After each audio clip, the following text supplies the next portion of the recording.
Hey guys, tonight we're going to trudge up a cold, wind-battered cliffside in 1784 and step into the quiet, flickering world of a lighthouse keeper. The waves below crash in relentless rhythm. The foghorn moans like a lonely cow with a megaphone, and overhead, seabirds wheel through a sky that seems perpetually overcast. The scent of brine and old rope is everywhere, and the air, sharp enough to slice through your eyelashes. You're alone here, truly, terrifyingly, splendidly alone. There's no Wi-Fi, no TikTok, and certainly no food delivery. Instead, you've got a battered logbook to track passing ships, a bell to ring when the fog thickens, and a tower to climb, again and again and again. Your job is to keep the light burning through every storm, long night, and soul-pummeling gust of Atlantic wind.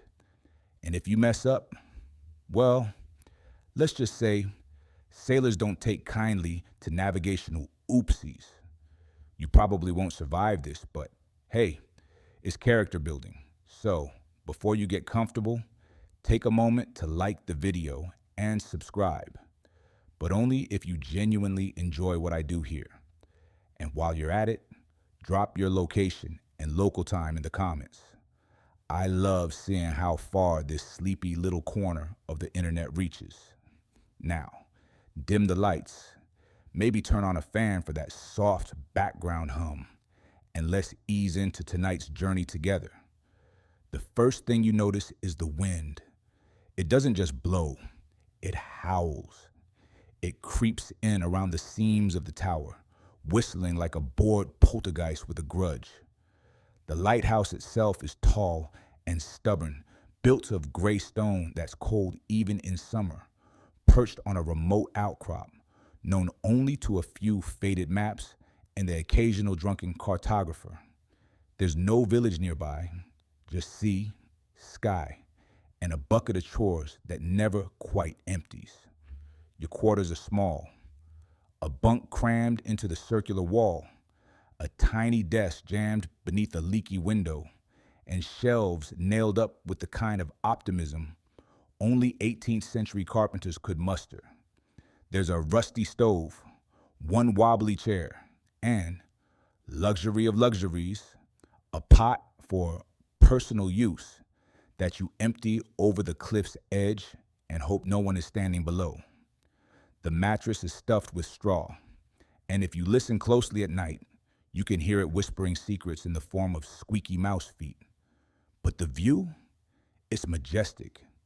If you squint past the gloom, it's easy to imagine you're a noble sea guardian, protector of mariners, lone sentinel of the coast, or, just a really cold guy with a lantern and trust issues. One thing historians still argue about is just how psychologically taxing this isolation truly was. Some letters from the time describe it as peaceful and even poetic. Others read like a descent into nautical madness, complete with arguments over spoon placement and dramatic logbook entries about the unbearable silence of the gulls. And yes, you keep a log, every day like clockwork. Weather, miserable. Visibility, none. Spirits, holding, you write down ship sightings, maintenance notes, and anything else to feel like time is moving forward. A quirky entry from one real-life keeper reads, "Heard the ghost dog again. Blamed it on wind. Fed it anyway." You'll be here for weeks, maybe months before your next resupply. So tuck in, because this strange, stormy solitude, it's only just beginning. You wake up before dawn, though it's hard to tell with the gray clouds smothering the sky like a wet wool blanket. Your joints creak louder than the stairs, and you shuffle toward the spiral climb with the resigned grace of someone whose main job involves stairs. Endless, narrow, shoulder-bruising stairs. This tower is your home, your workplace, your cardio routine. Built thick and round to withstand hurricane tantrums, the lighthouse walls drip condensation and smell faintly of seaweed and burnt oil. The stone feels perpetually damp, as if it's slowly trying to become part of the ocean again. Up top, the lantern room houses the light itself, your sacred flame. In the late 1700s, electricity isn't even a concept yet. No LED strips here. The beacon runs on whale oil, thick and greasy, stored in barrels so heavy you start naming them out of spite. Bertha, Eugene, Spilly Joe. You carry them up manually because even if someone had invented a pulley system, the budget committee absolutely did not approve one. One mainstream historical fact: whale oil was the gold standard of lighting at the time. It burned brighter and longer than alternatives like tallow or fish oil, and entire industries were built around hunting whales specifically to light coastal towers. Environmental nightmare? Sure. But at the time, it was either that or let ships splatter against rocks like nautical piñatas. You fill the reservoir and trim the wick. This part requires a surgeon's precision and the patience of a monk who's been ghosted by the monastery. A badly trimmed wick makes smoke. Smoke fogs the glass. Fogged glass dims the light. Dim light equals ships screaming surprise as they collide with your cliff. No pressure, right? Everything smells of iron and salt and scorched fat. You polish the Fresnel lenses, a miraculous French invention still debated in design origin by historians.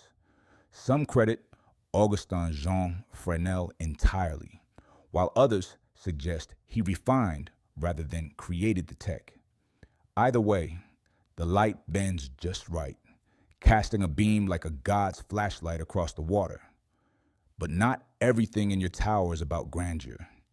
There's the daily cleaning of soot off the lantern room glass, the endless caulking of window cracks with whatever's at hand, often moss, wax, or once chewed bread dough in an emergency. True story, don't ask. And then there's the maintenance of the fog bell, which has one job: clanging like a haunted school bell every 20 seconds during poor visibility. You learn to ignore it, mostly, kind of. You also keep your tower supplies obsessively. Brass fittings, count them. Lantern wicks, accounted for. Inventory sheets, ink-stained and almost unreadable, but you protect them like they're ancient scrolls. One quirky detail: some keepers were known to carve secret messages into the wooden interior walls, usually jokes, initials, or the occasional heartfelt "I miss bread" that isn't hard enough to dent a skull. At night, you climb again to relight the lamp. Wind buffets the tower, trying to punch its way through. You steady the flame and feel, just for a second, like you're holding back the entire darkness of the sea. You'll never be famous, but every sailor who passes safely owes their life to your light, and no one even knows your name. You tug on your trousers and immediately regret it. They're still damp from yesterday's sea spray, and possibly the mysterious ceiling drip you keep forgetting to investigate. Clothing here isn't about looking good. It's about surviving gusts that could sandpaper your nostrils and cold that seeps into your spleen. Your wardrobe, if you can call it that, consists of layered wool shirts, heavy canvas outerwear, thick leather boots, and suspenders so tight they might qualify as a safety harness. Getting dressed is a full-body workout and often ends with you trying to tuck in a tunic that's clearly given up on life. Back in the 18th century, lighthousekeepers didn't exactly have uniforms. Some wore cast-offs from the Navy. Others layered local textiles like a walking patchwork quilt. But one mainstream historical fact stands: wool was king. It held warmth even when wet, which was good because dry is basically a mythical concept out here. The downside: you smelled like a wet sheep dipped in candle grease. And oh, the suspenders. In an era before elastic waistbands and sensible tailoring, suspenders, or braces if you're fancy, kept everything in place while you climbed, crouched, or battled unexpected wind-based wardrobe malfunctions. One particularly unlucky keeper reportedly lost his trousers to a rogue gust while cleaning the lantern, resulting in a local folktale about a ghostly moon over Dead Man's Bay. Embarrassing? Yes. Immortalized in song? Also, yes. Your boots are stuffed with wool scraps to keep your toes from freezing into something that might require chiseling. You slather any exposed skin with a homemade balm, equal parts animal fat and bravado. Historians still argue whether these concoctions were actually effective or just desperate placebo potions. Either way, you will smell like pickled herring and desperation. Under your coat, you keep a small pouch with the essentials: a fire starter kit, a scrap of dried orange peel for the occasional scurvy prevention nibble, and a piece of string you keep forgetting the purpose of, but feel oddly protective toward. Now picture this. You're halfway up the tower, lantern tools in one hand, logbook under one arm, and your coat flapping like a drunken cape. Your sleeve gets caught on the rusted railing, your hat flies off dramatically, and for a moment, you look like the least intimidating superhero in maritime history. Fashion, optional. Layers, mandatory. Sometimes you dream of cotton, just a single, clean, breathable cotton shirt. In the big cities, they're common. But out here, that's like asking for room service and finding a 4-course meal under your bunk. Not happening. Every once in a while, a supply boat drops off something special. Once, it was a hat with a feather, utterly useless in the wind, but you wore it for 2 hours just to feel alive. Another time, a box of secondhand cravats arrived, clearly intended for someone far fancier than you. You kept one. It makes a great cloth for wiping down brass fittings. Very classy. Your outfit might look ridiculous to outsiders, but every soggy cuff and stiff collar is a battle-tested layer in your war against the elements. Out here, survival beats style every single time, even if your reflection makes you question all your life choices. You're hungry again. And the sad truth is, your meals don't exactly inspire joy. They mostly inspire creative chewing techniques. Breakfast is a toss-up between hardtack, which is just a rock disguised as a cracker, or a bowl of cold porridge that tastes like damp wood and regret. If you're lucky, there's salted fish. If you're unlucky, there's still salted fish. From 3 weeks ago, the pantry is a wooden chest lined with tin, intended to keep out damp air and rodents. It mostly fails at both. You dig past a jar of preserved onions, a lump of questionable cheese, and a suspiciously empty container that once held pickled eggs. You swear the mice are getting smarter. One even left you a tiny note that just read, "Thanks, mate." Meals revolve around what doesn't rot too quickly. That means salt pork, ship's biscuit, dried beans, and the eternal standoff between you and your tin opener.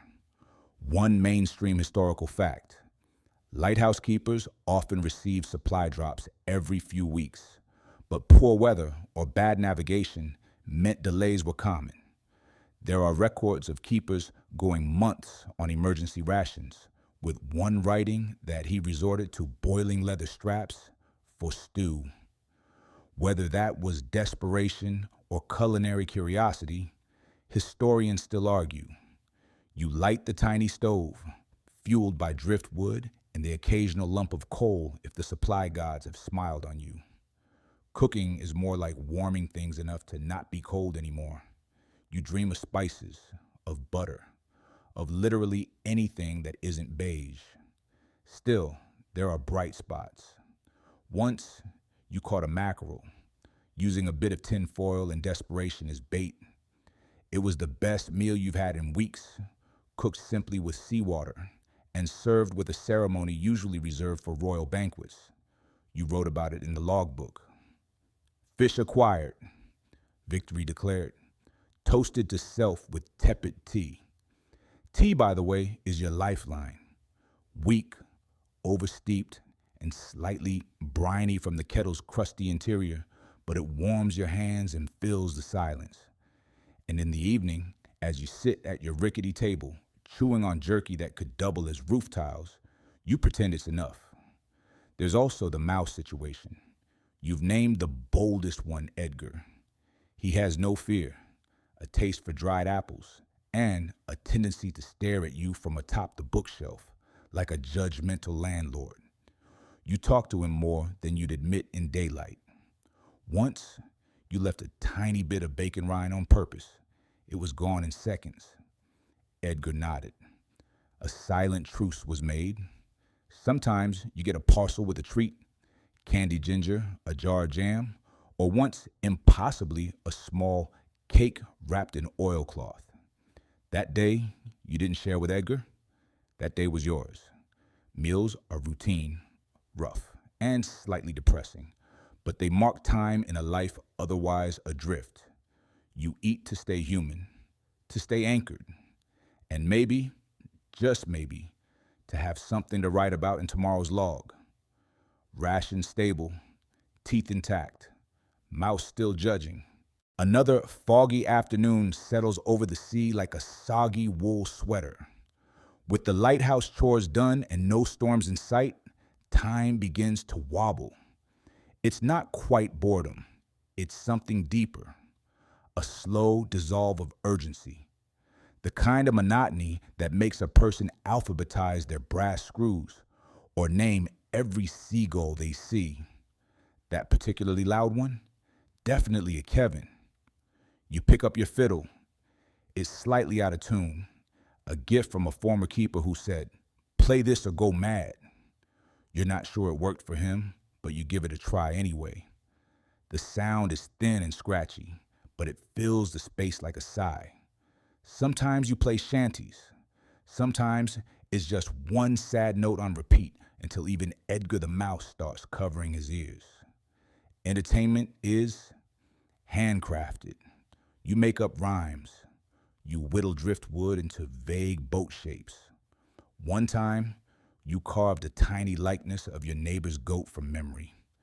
It turned out looking more like a shoe, but the thought was there. For written amusement, you have a few soggy newspapers from 6 months ago and a travel diary someone left behind.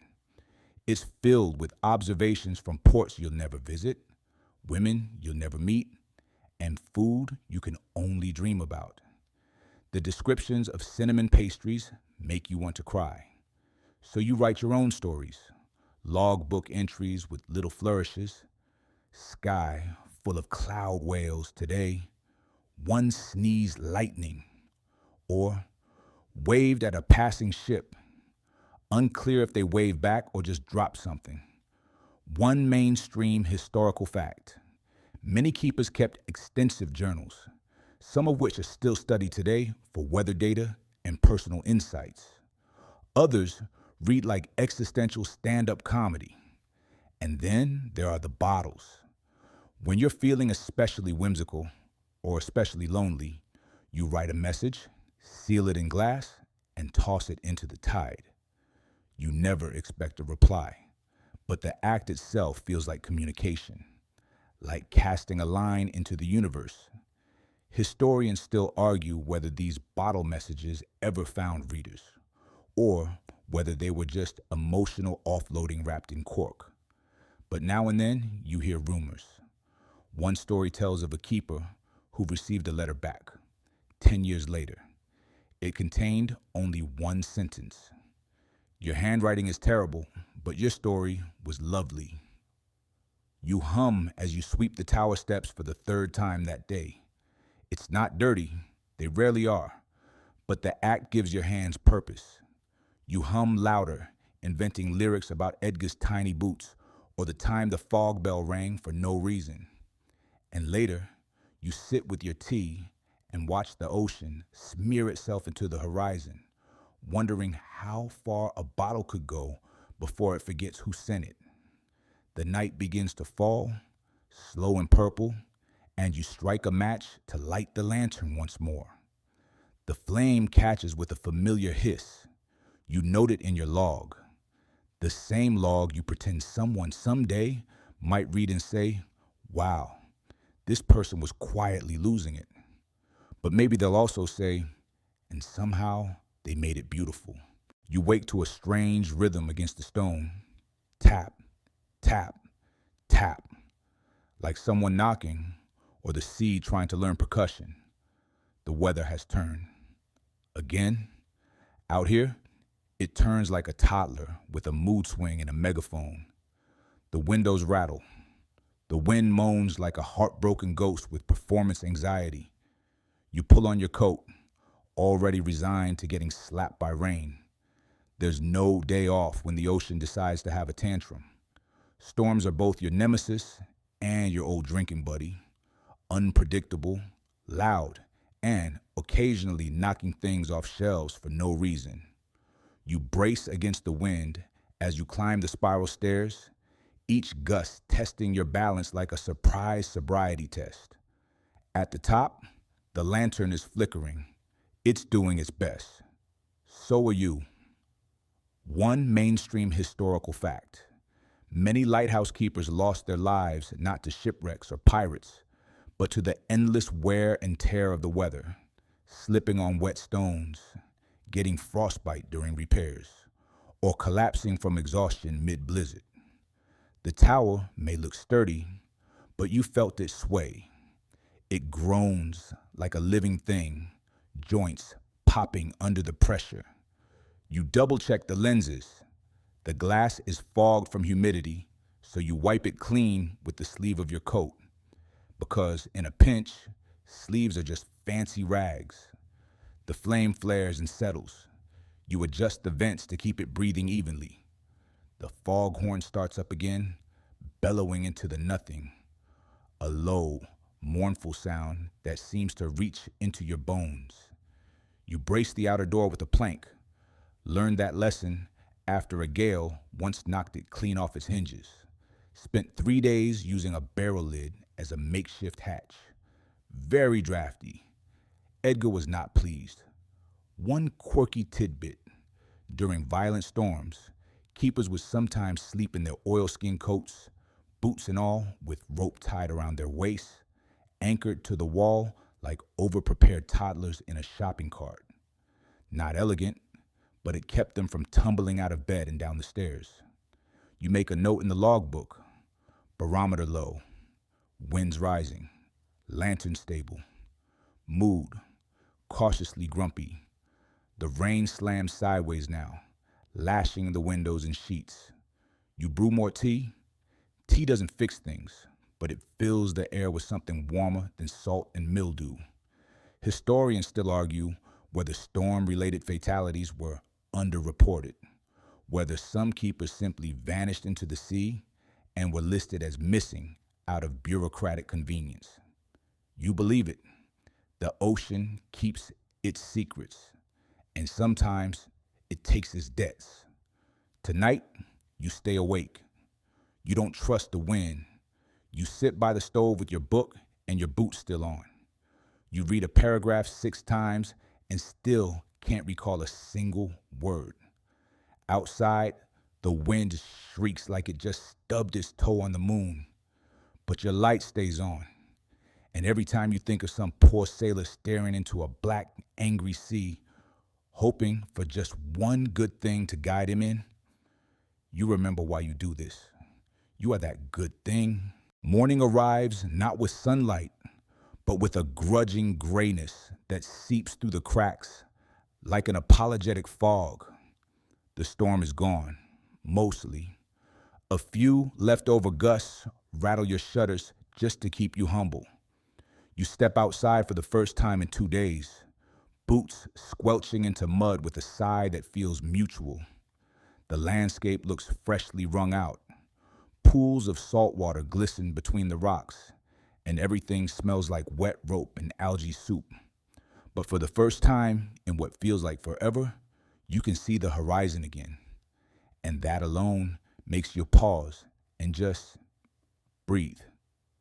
Your lighthouse sits on a lonely patch of coast, or perhaps a craggy island, depending on how ambitious the tides are feeling. Getting here wasn't easy. Staying here, even less so. But there's something raw and real in the isolation. You belong to the sea now, in that reluctant, codependent way people sometimes belong to difficult pets. One mainstream historical fact: many lighthouses were deliberately built in remote, nearly unreachable locations, places where ships were most at risk. Getting supplies and required coordination, luck, and a complete disregard for comfort. The remoteness made life hard, but it made the light visible where it was most needed. You head to the storage shed. It's half leaning, half defying gravity, and entirely home to a family of gulls who scream at you like you're late on rent. Inside, you check the coal bin, inspect the rain barrel, and make a mental note to finally fix the hinge that's been squeaking a B flat for 3 weeks. Sometimes you climb the rocks just to see what the tide has offered up. Bits of rope, driftwood, a broken crate, a very salty-looking doll's head once. You keep the interesting things. Build a little museum of misfit objects in a corner of your room. It's one way to keep track of the world outside your tower. One quirky habit you've developed: talking to the wind. Not like full conversations, at least not most days, but sometimes it helps to narrate your tasks like you're hosting a cooking show. And now, we carefully balance on this rock to retrieve a bucket that, frankly, we shouldn't have left out here to begin with.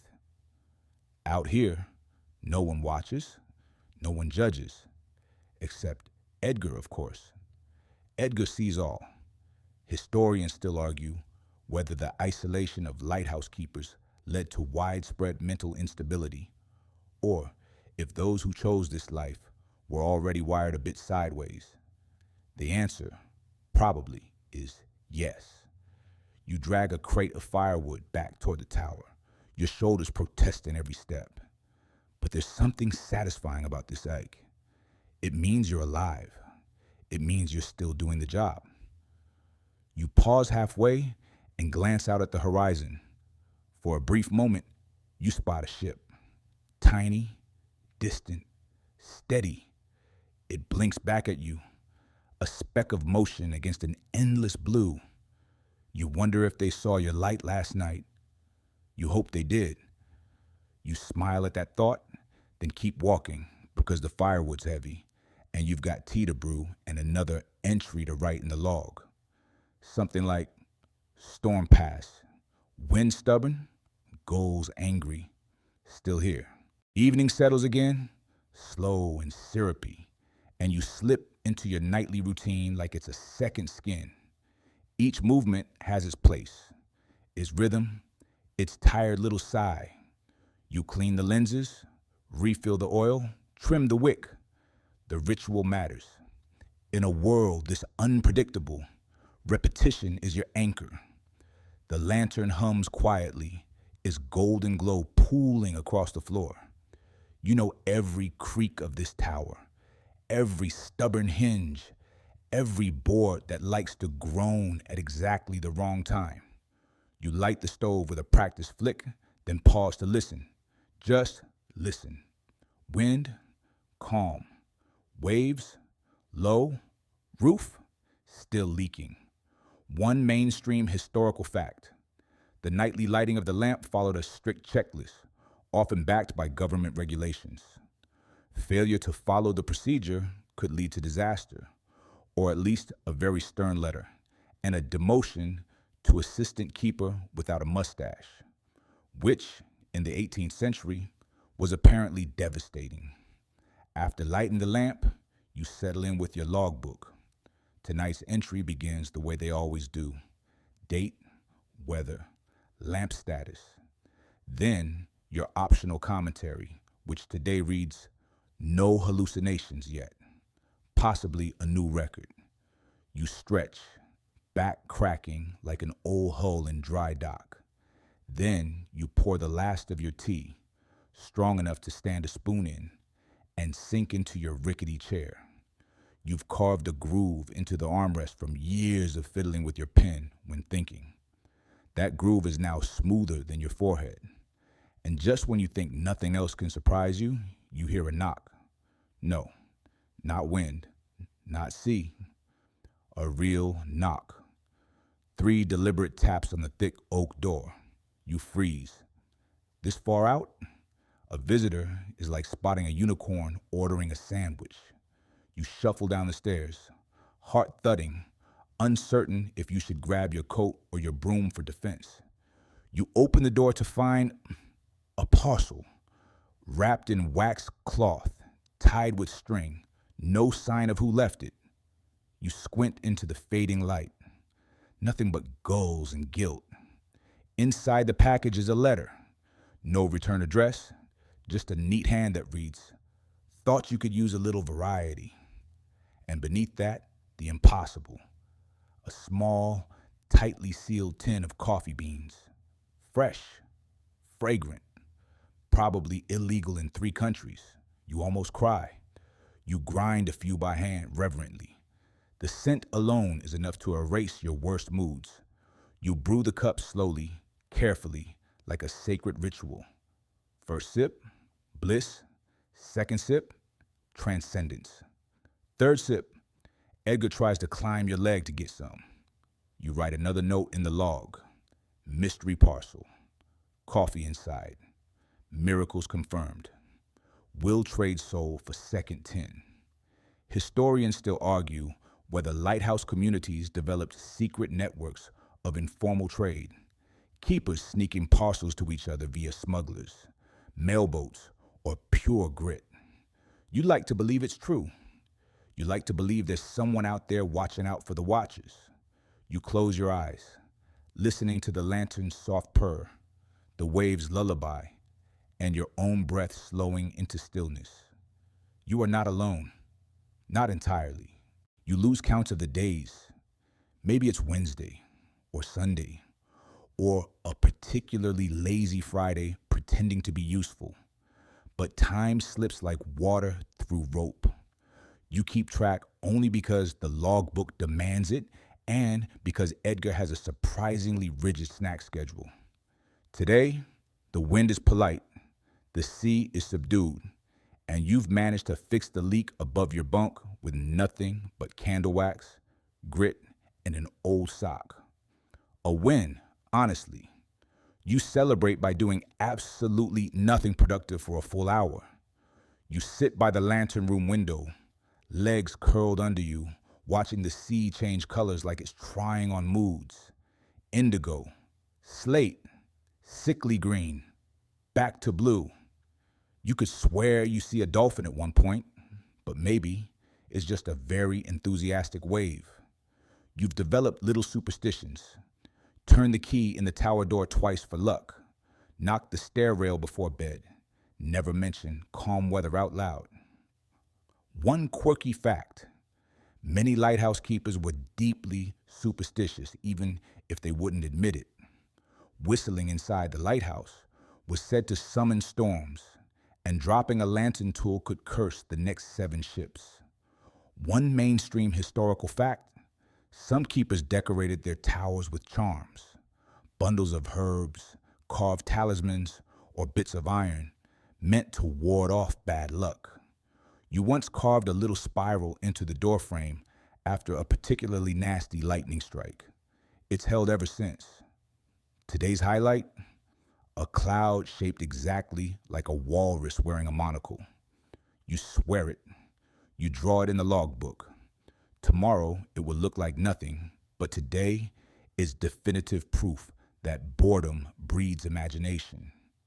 Historians still argue whether prolonged isolation in such roles led to hallucinatory episodes or simply heightened perception. You'd say a little of both. You haven't seen ghosts, but you've definitely argued with a coat rack more than once. In the evening, you read old letters. Some are yours, never sent. Some were left behind by others. One particularly beautiful one is from a man who signed only as M. He wrote about missing his wife, learning to bake bread, and how one time a gull stole his glasses. Life here, he wrote, is loud in its silence. You get that. Later, you fix the hinge on the front door. You hum while you work, some half-remembered tune that loops lazily in your brain. Edgar supervises from atop a crate, tail twitching. Outside, the moon rises in pieces through a blanket of clouds. You make one last cup of tea. The new tin is already half empty. You sip slowly, eyes soft, letting the day melt into night. You write your final log for the day. Moon bright, lantern steady, walrus cloud confirmed. All quiet, you close the book with a small, satisfied thud. Tomorrow might bring storms or shipwrecks or more socks in the roof. But tonight, the silence is kind. The tower breathes gently, and your light, your beautiful, constant, weary light, still shines. The morning comes wrapped in a soft haze, like the sea itself has decided to whisper instead of roar. You open the window and inhale that familiar blend of salt, damp stone, and the faintest trace of seaweed, the lighthouse's signature scent. It's not good exactly, but it's yours. Your joints creak more than the stairs today. Your hands are callous, your nails chipped, and your reflection in the lantern glass looks like someone who's lived several small lives. Maybe you have. One for each storm, one for each ship you guided safely past your rocks, one for each letter you never sent. You make breakfast with the last of the oats, stir in some dried berries like it's a feast, and eat while watching the horizon. You see a sail in the distance. It's not close enough to make out much, but you lift your hand in greeting anyway. Out here, even distant silhouettes deserve acknowledgement. One mainstream historical fact: some lighthouse keepers went years between visits from the mainland. Their only contact came through the resupply ships, often delayed by weather or politics, or just plain forgetting. When supplies did arrive, it was like Christmas, only with more oil and fewer cookies. You get a delivery today. A small boat approaches, engine coughing, hull slapping the waves like it's insulted to be working. You help the young sailor tie off and haul in crates, oil, matches, some canned goods, and, glory be, a bundle of fresh linens. They don't stay long, just a nod, a joke about the gulls, and then they're gone again, swallowed by the surf. You stand watching until the boat becomes a blur, then a dot, then memory. You stash your goods, humming. You even wipe down the lantern room floor with a bit of unnecessary flair, because why not? The wind feels warmer today. The gulls are less screamy. Edgar finds a piece of biscuit and guards it like a tiny dragon. You pause at the base of the stairs, one hand on the rail, the other on your hip, surveying your domain. It's a little moldy, a little loud in the wrong places, a little lonely in the right ones, but it's yours. And you've learned its rhythm like a song only you know. One quirky detail: some keepers believed naming their lighthouse brought luck, though it wasn't officially encouraged. You've named yours too. Whispered it into the stone one stormy night and never told a soul. Some secrets even Edgar doesn't get to know. Historians still argue whether lighthouse life made people odd or simply drew the odd ones in. Either way, you fit, and the tower fits you. You light the lamp again that night with your usual care. Trim, oil, wick, lens, everything in order. The glass gleams, the flame dances, and the light stretches out across the sea, sure and steady. There's comfort in the constancy, in knowing that someone, somewhere, might catch that glow on a dark night and feel a tiny spark of hope. And maybe, just maybe, they'll think of you, the one who keeps watch, the one who waits, the one who never lets the light go out.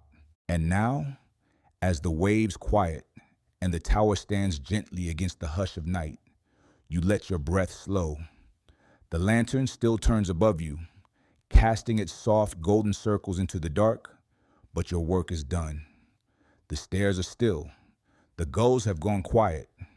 Even Edgar has tucked himself away, curled beneath a scarf like a mouse-shaped comma. You sit in your chair by the window, tea cooling in your hand, and gaze into the velvet horizon. The stars are out now, shy at first, then bold.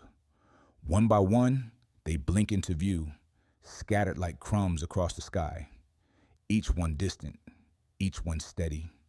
The sea breathes, long and deep, the kind of breath that pulls you gently under, not in fear, but in calm, in rhythm, in the lullaby that only solitude and salt air can compose. Your heartbeat slows to match the waves. The walls no longer feel like stone. They feel like shelter. The light still shines, but now it shines for you. Let it hold you here in this quiet hour. Let the hush fill your chest soft and easy. Let the creak of the tower and the whistle of the breeze become your final lullaby. You are safe. You are steady. You are home. Sweet dreams.